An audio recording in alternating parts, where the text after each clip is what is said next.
You.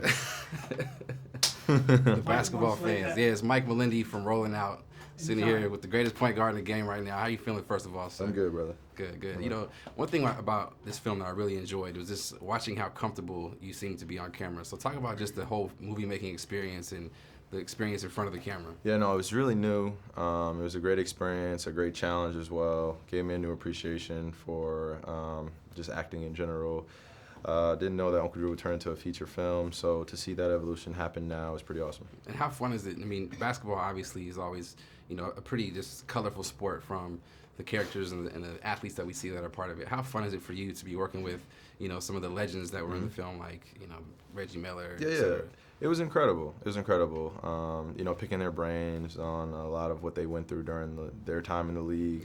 Yeah. You know, kind of hearing their banter and like, well, our generation is different from your generation. It's Of course. like, oh yeah, but I just believe in just paying homage to how much groundwork they've laid down and foundation they've laid down in order for me to be a great player in this league now. You know, some of the amenities that I'm afforded came from, you know, them striking and, you know, really speaking for social change. You know, the dress code, the culture of the league, how big it is, the exposure of players, you know, contracts, you know, just like all of that was just like embodied in the legends that have come before me. Yeah, there's a lot that goes into just being a professional athlete and being a, you know, somebody who's also a role model. It's not easy to do.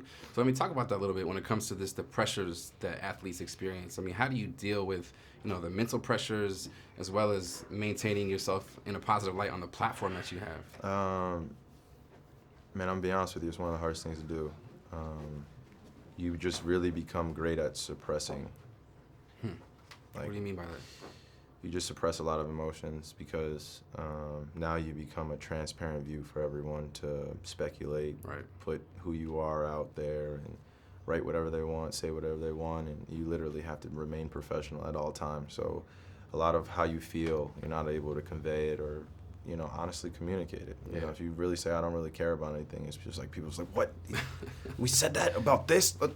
Then it just like turned into a big thing. So Right. just, You know, one thing I could always appreciate, you know, with you as it relates to that is that you always stay true to yourself. You know, regardless of the speculation or whatever people might be saying about you, you stay true to who you are. Yeah. So how do you define, you know, that freedom when it comes to, you know, your life and just speaking your mind? It's a constant battle, man.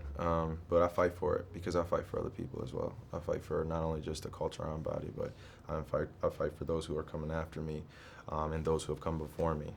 I feel like being an individual in society now is one of the hardest things to do. Everyone wants you to follow a trend or follow someone else or follow what everyone else is doing, and you know they want you to say controversial stuff because that's what sells. So for me, I'm just trying to control my human experience and how happy I am.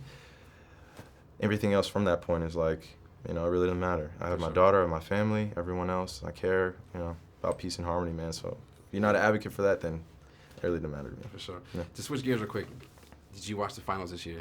Yeah, I did. What were your thoughts? Game one, into the game, obviously would have been a position that you were in had you still been on the team. What were your thoughts about what was going on, and what did you see that should have happened?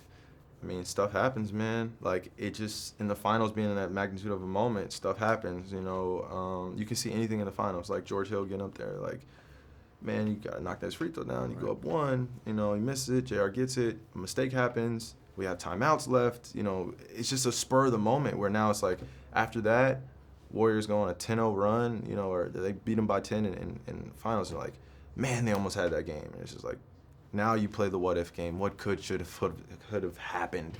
And now everyone's blaming everyone else, and you just try to deteriorate, you know, who they are as a team. So, you know, which is interesting to see it. For sure, man. We appreciate you making this film, man. We look forward to more in the future. Appreciate you, brother. Good stuff, man. Thank you.